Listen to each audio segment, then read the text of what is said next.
Nooru Daarayni mooy soxna maam Fatma Mbacké ñu ngi bàyyi ko ba leew nga di sëb mi ngi ne jébbal na seenub liggéey di jàmbaar lool ci liggéey sëñ Tuubaa bi.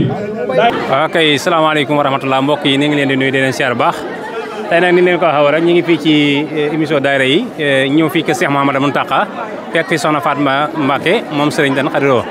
ñu ñëwoon siyaare si ki nga xam ne mooy Cheikh Mouhamadou Mountakha mu mel ne ab daayira boo xam ne moom moo ko jiite xam naa ñu bëgg rek jox ko kaddu mu sànni ñu ay kaddu ci daayira bi nga xam ne maam jiite na ko ak teewaay bi nga xam ne am nañ ko ci kanamu Cheikh Mouhamadou Mountakha ban mbégte lañ ci am. di xaar ki nga xam ne mooy Serigne bi rek. nuyu di leen siyaar bu baax dañoo ñëwoon siyaar si Serigne Mountakha daayira bi ñu ngi tudd Nooru Daarayni Touba Newga ñëwoon siyaar sëñ Mountakha kontaan lool suñu xol sedd sant ci dëkkandoo yi ñu àndal ñu jiital ñu ngir jëmmi sëriñ bi ñu sant leen bu baax a baax amuñu seen fay dañ leen di bàyyi ak sëriñ bi rek di ñaan sëriñ bi yàgg fi lool ñu yàgg fee ñëw yàgg ko fee fekk ci barke Seydina Muhammad ci barke Cheikhul Khadim jërëjëf. daayira bi ban daayira la ak kañ ngeen ko sos. Nooru Daarayni tàmbali woon nañ ko ci jamonoy sëriñ Saliou lañ ko commencé woon jébbale ba léegi